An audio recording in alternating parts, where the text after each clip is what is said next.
Hello दोस्तों, राधे राधे। आप सभी का आपके अपने YouTube चैनल BL सर एवं सृष्टि क्लासेज के ऑनलाइन प्लेटफॉर्म पर हार्दिक स्वागत और अभिनंदन।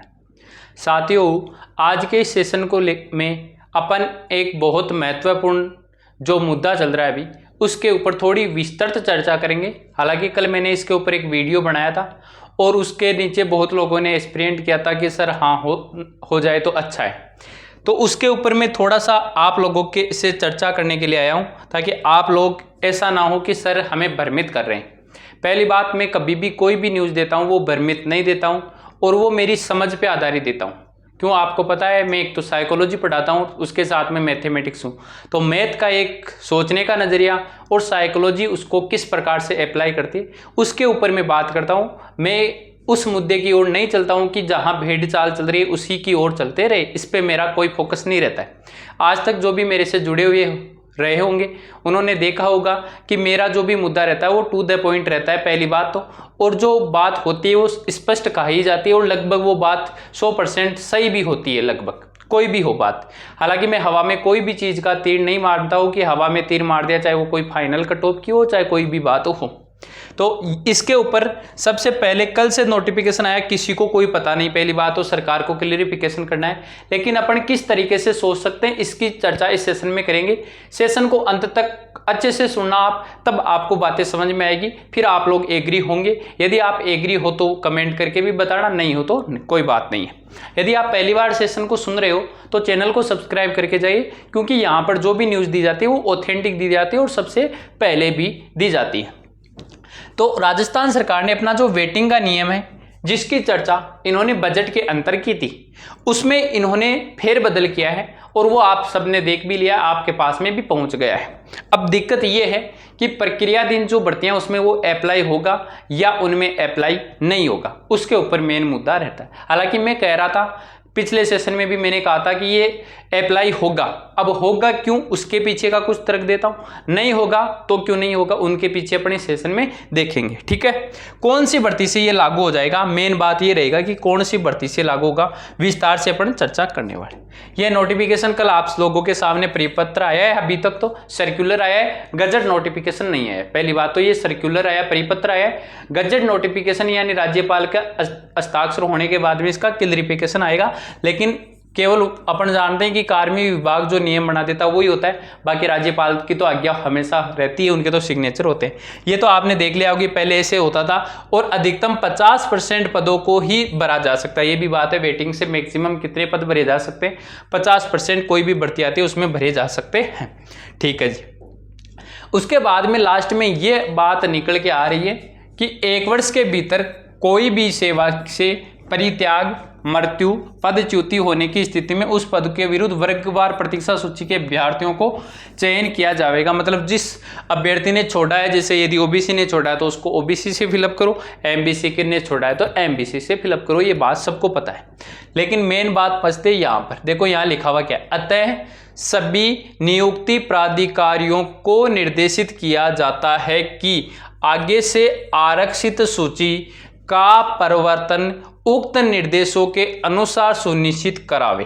ठीक है, किंतु ऐसे प्रकरण जो उक्त स्पष्टीकरण से पूर्व निस्तारित हो चुके उन्हें पुनः नहीं खोला जाएगा। ठीक है, पहली बात, आप लोग बहुत लोग कह रहे हैं कि ये अप्लाई उन भर्तियों में नहीं होगा जिनका नोटिफिकेशन आ गया है। इस लाइन का तात्पर्य ये है कि ये किसको निर्देशित किया जा रहा है, नियुक्ति प्राधिकारी को। सर नियुक्ति प्राधिकारी कौन होता है, अधीनस्थ बोर्ड या आरपीएससी नियुक्ति प्राधिकारी है? मुझे ये बताओ, अधिकारी है वो प्राधिकारी आरपीएससी है या फिर अधीनस्थ बोर्ड है? सर दोनों नहीं, ये दोनों एक भर्ती करवाते, तो नियुक्ति प्राधिकारी ये नहीं होंगे। नियुक्ति प्राधिकारी वो होगा जो आपको नियुक्ति प्रदान करेगा। जब आपका सिलेक्शन होगा आप उसके समक्ष जहां जाके साइन करोगे वो आपका नियुक्ति प्राधिकारी होगा। अधीनस्थ बोर्ड केवल एग्जाम करवाता है, उसके पास में कुछ भी नहीं है। आरक्षित सूची कितने पदों पे निकालनी है, कब निकालनी है या नहीं निकालनी, ये सारे के सारे निर्धारित कौन करता है, नियुक्ति प्राधिकारी। उसको कहा जा रहा है कि आगे से आरक्षित सूची कि आप आज के बाद में आगे से जो भी आरक्षित सूची का प्रवर्तन है उक्त निर्देशों के अनुसार सुनिश्चित करेंगे। ठीक है जी, इसका मतलब आज के बाद में जो आरक्षित, ये लाइन ये सही कह रही है, मतलब आज के बाद में आपने को जो भी वेटिंग लिस्ट के लिए लिस्ट भेजनी है राजस्थान कर्मचारी चयन बोर्ड को, वो इस निर्देश के अनुसार आनी चाहिए। ठीक है, अपन मान लेते हैं इन भर्तियों में लागू नहीं हुई जो चल रही है, मतलब इन लोगों का क्या कहना है, लोगों का कहना है कि राजस्थान सरकार ने नियम बना दिया कि आगे से मतलब प्रक्रियाधीन भर्तियों में ये लागू नहीं होगा, आज या आज के बाद में जिसका नोटिफिकेशन होगा उसमें होगा। चलो मैंने मान लिया आज तक नोटिफिकेशन जिसका आया उसमें अप्लाई नहीं होगा, पर मैं मान लेता हूँ, ठीक है मान लिया। लेकिन पहली बात तो मुझे ये बताओ, नियुक्ति प्राधिकारी आरक्षित सूची अब जो तैयार करेगा, क्या वो इनकी आरक्षित सूची तैयार नहीं करेगा? ये बताओ मुझे। जो भर्तियों का नोटिफिकेशन आ चुका है उनके आरक्षित सूची वो तैयार नहीं करेगा? तैयार अब नहीं करेगा, क्या उसने इस मामले को निस्तारित कर दिया है? पहली बात। दूसरी बात, मान लेते हैं ये भी, चलो भाई उसको बता देंगे कि हाँ आपने निस्तारित नहीं किया लेकिन कर्मचारी चयन बोर्ड ने कर दिया। कर्मचारी चयन बोर्ड ने आज तक जो नोटिफिकेशन निकाल दिया उसमें सबसे बड़ी भर्ती है चतुर्थ श्रेणी, ठीक है जी निकाल दिया। उसने सेकंड ग्रेड है, चलो जी निकाल दिया। आरपीएस की बात कर रहा हूँ मैं, सेकंड ग्रेड की। फर्स्ट ग्रेड है, निकाल दिया, ठीक है। थर्ड ग्रेड है, निकाल दिया। एलडीसी है, निकल गई। बीसीआई और एससीआई है, नोटिफिकेशन आ चुका। कॉलेज लेक्चरर वाली है, कॉलेज वाली है, आ गया नोटिफिकेशन।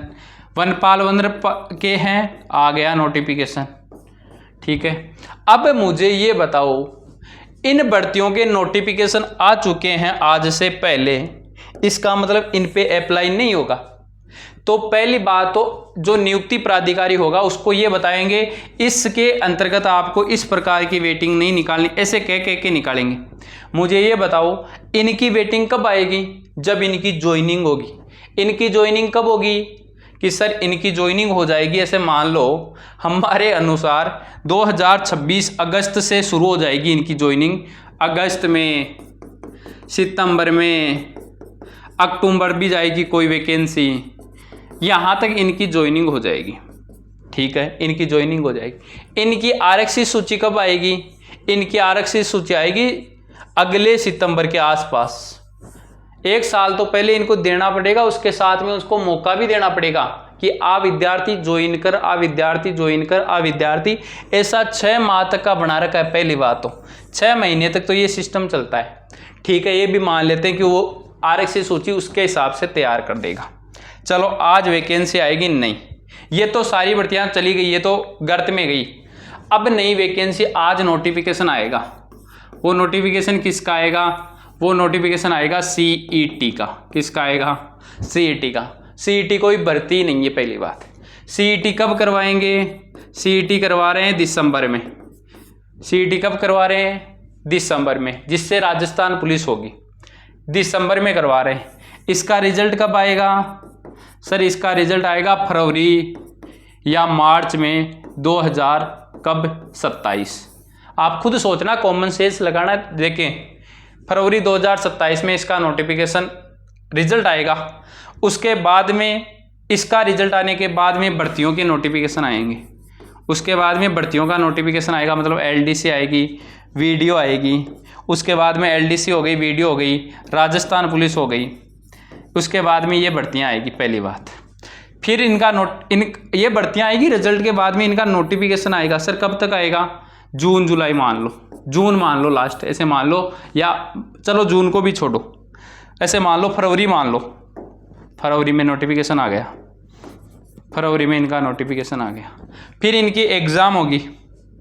फिर इनकी क्या होगी? फरवरी के बाद में इनकी एग्जाम। ये तो नोटिफिकेशन आया, मतलब रिजल्ट के साथ ही आ गया, मान लेता हूं मैं एक बार। फरवरी, मार्च, अप्रैल, मई, जून, जुलाई में इनकी क्या हुई भाई? जुलाई में इनकी एग्जाम होगी। इनकी एग्जाम होगी। फिर 4 महीने बाद में राजस्थान में बना हुआ है रिजल्ट आने का। कब आएगा? अगस्त सितंबर। ये 2027 चल रही है, अगस्त सितंबर अक्टूबर तक इनके रिजल्ट आएंगे 2 गुना के। फिर डॉक्यूमेंट वेरिफिकेशन होगा, नवंबर दिसंबर चला जाएगा। फिर आ जाएगी जनवरी 2028। इन भर्तियों की जो अब नोटिफिकेशन आएगा उनकी बात कर रहा हूं मैं। जनवरी 2028, जनवरी 2028 में इनकी ज्वाइनिंग मिल जाए तो कम से कम, अभी तो कहाँ बताया मैंने, नवंबर दिसंबर में रिजल्ट आएगा, जनवरी फरवरी में तो फाइनल रिजल्ट आएगा, मार्च मान लो, मार्च अप्रैल में इनकी ज्वाइनिंग हो जाएगी। इनकी वेटिंग कब आएगी? अब जून जुलाई अगस्त सितंबर या अक्टूबर में, सितंबर या अक्टूबर में। राजस्थान सरकार अक्टूबर में 2028 में अपने चुनाव झेलेगी या ये भर्ती देखेगी कि इसकी वेटिंग को अपने काम में लेना है? आप खुद बताइए मुझे। ये प्रक्रिया यदि आज नोटिफिकेशन आता है तो वो वेटिंग सितंबर इस नियम के अनुसार कब लागू होगी? 2028 में आएगा। मतलब राजस्थान सरकार को आप वोट दे दोगे इस तरीके से?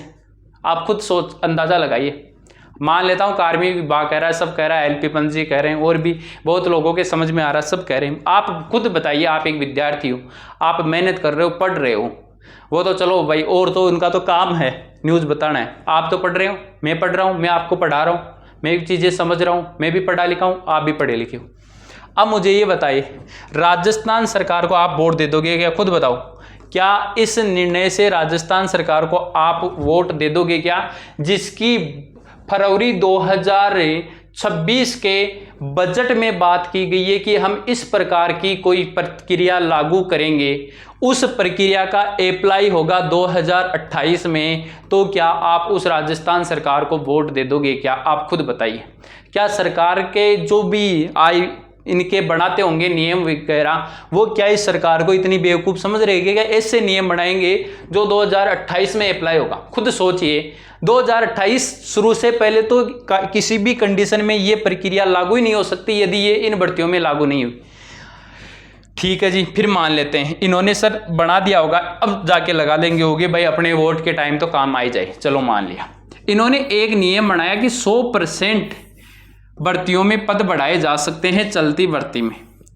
जस्ट नियम बनाने से पहले पटवारी की परीक्षा तिथि निर्धारित थी। पटवारी भर्ती परीक्षा की 1950 पदों के ऊपर लगभग पटवारी की परीक्षा निर्धारित थी। उससे जस्ट पहले ये नियम आया 100% वाला नियम, और हाथों हाथ इन्होंने लागू किया। पटवारी का फिर से रीओपन करके 3839 पदों पर फॉर्म करके जल्दी से एग्जाम डेट को पोस्टपोन किया सरकार ने। जब भी कोई नियम आती है सरकार चाहती है मैं उसे तुरंत अप्लाई करूं, और हर भर्ती में तुरंत लगा दी सर, कोई दिक्कत नहीं। और सुनना भी नियम, ईडब्ल्यूएस आरक्षण आया था 10% 2021 में। लगभग एग्जामों की परीक्षा तिथि निर्धारित थी और 10% अप्लाई हुआ।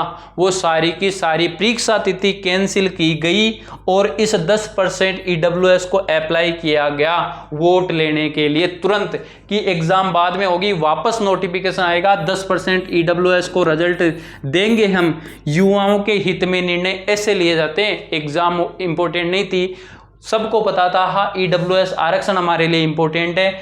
उसकी तुरंत विज्ञप्ति नए सिरे से आई थी कि नहीं आई थी, रेलवे ग्रुप डी तक का आई थी, जिसकी तो बात हो चुकी थी। 2019 में फॉर्म भर लिए गए थे, उसके फॉर्म को रीओपन करके ईडब्ल्यूएस का फायदा दिया गया था।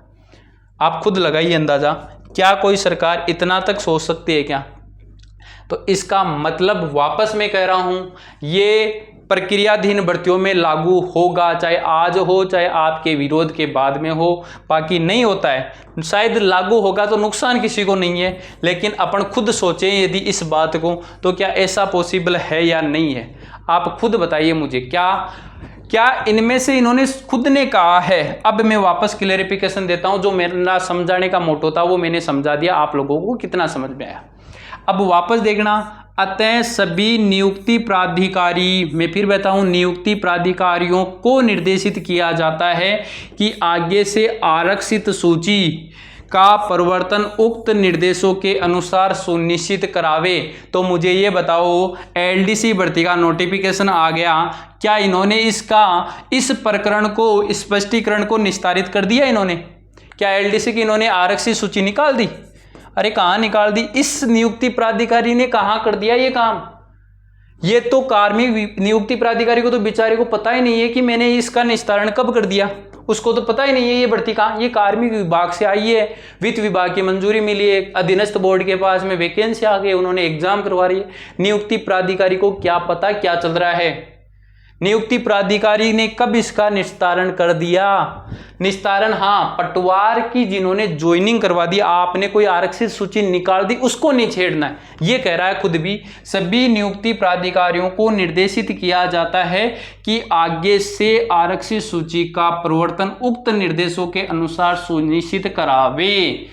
मतलब एक जो निर्देश हमने दिए हैं, आगे की आरक्षित सूची इस तरीके से आए, पूर्व में जो प्रकरण है उसका पूर्व निस्तारित हो चुके, उन्हें नहीं खोला जाएगा। एलडीसी भर्ती कब निस्तारित हो गई भाई, कब हो गई आप लोग बताइए, जिसकी तो खुद की बेचारी की अब एग्जाम होना, नोटिफिकेशन आया है, उस नियुक्ति प्राधिकारी ने कब इस चीज को निस्तारित कर दिया, कब दे दिया उसने नियुक्ति? आरक्षित वेटिंग लिस्ट निकलवा दी, चतुर्थ श्रेणी की कब निकाल दी, सेकंड ग्रेड की कब निकलवा दी, थर्ड ग्रेड की कब निकाल दी, वीडियो की कब निकाल दी? नियुक्ति प्राधिकारी ने कब कर दिया इस प्रकरण को निस्तारित? इस प्रकरण को निस्तारित अधीनस्थ बोर्ड ने किया है।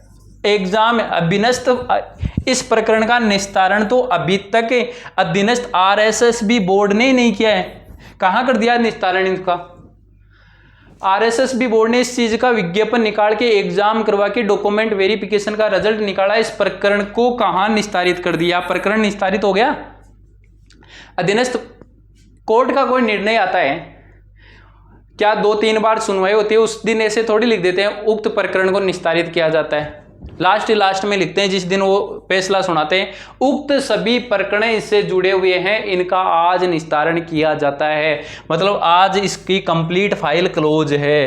तो नियुक्ति प्राधिकारी ने इस फाइल को कब वेटिंग लिस्ट निकाल के क्लोज कर दी? अधीनस्थ बोर्ड ने इस भर्तियों को कब क्लोज कर दिया भाई? मेरे अकॉर्डिंग तो नहीं किया। अब आपको सोचना है, हालांकि गजट नोटिफिकेशन जब आएगा अपने को और क्लियरिफिकेशन लगेगा, लेकिन मैं नहीं मानता कि कोई सरकार इतनी बेवकूफ़ होगी कि अपने ही निर्णय 2028 में जाके सुनाएगी और युवा उसे वोट दे देंगे। मैं तो नहीं मानता। और आज का टाइम हमेशा किसका है? वोट लेने का। तो इस निर्णय को क्या आप देखते हो? मेरे अकॉर्डिंग ये प्रक्रियाधीन भर्तियों में लागू होगा, क्योंकि यदि आज लागू नहीं हुआ तो ये नोटिफिकेशन राजस्थान सरकार के निकालने का औचित्य ही नहीं हुआ। बीजेपी की गवर्नमेंट वापस आ ही नहीं सकती इस तरीके से। तो ठीक है, शायद आप लोगों के समझ में आ गया होगा। बाकी कौन क्या कह रहा है, मैं इस पक्ष में अब भी नहीं हूँ। आपको मैं फिर फ्री हैंड छोड़ता हूँ, कोई गलत न्यूज़ मेरे द्वारा नहीं दी जाती है। मैं केवल समझा सकता हूँ। एक टीचर का कर्तव्य होता है, कोई चीज़ मैटर होता है उसका समझाना। मैंने आप लोगों को, आप स्वतंत्र हो, मैं स्वतंत्र हूँ, आप अपने तरीके से सोच सकते हो, मैं मेरे तरीके से सोचता हूँ। लेकिन एक जो भी मैंने बातें बताई, क्या उनमें 1% भी त्रुटि लगती है तो आप लोग कमेंट कीजिएगा। बाकी आप लोगों को ये बात समझ में आई होगी। फिर भी मुझे लगता है लागू होगा तो सबका फायदा होगा। जिनका सिलेक्शन हो रहा है उनको भी कोई नुकसान नहीं है, किसी दूसरे को भी नुकसान नहीं, इससे फायदा है। और गवर्नमेंट कोई भी नियम बनाती है तो वो फायदे के लिए बनाती है, ना कि किसी का नुकसान होने के लिए। तो आज के सेशन को देता हूं मैं यही विराम। सेशन आपको समझ में आया होगा। पिछले वीडियो में जो खामियां रही हुई थी उसको मैंने दूर किया है, करने की कोशिश की है। कितनी हो पाई है वो आप पर डिपेंड है। लेकिन आपको यदि ये सेशन अच्छा लगा है तो चैनल को सब्सक्राइब करके जाइए और इसी आशा और उम्मीद से मेरे साथ में जुड़ जाइए कि यहाँ मिलने वाली हर ऑथेंटिक न्यूज़ होती है वो एक ऐसे ढर्रे पर आधारित नहीं होती है, समझ आधारित न्यूज़ आपको प्रोवाइड करवाई जाती है। बाकी समय के साथ में देखा जाता है क्या होता है, लेकिन मेरी समझ एक बार फिर से यही कह रहा हूँ कि ये प्रक्रियाधीन भर्तियों में लागू होगा। ठीक है, धन्यवाद। इसी आशा और उम्मीद के साथ में आज के सेशन को यहीं देता हूँ मैं विराम। मिलते हैं किसी नेक्स्ट सेशन में, तब तक के लिए ऑल द बेस्ट। धन्यवाद। राम राम प्यारे विद्यार्थी।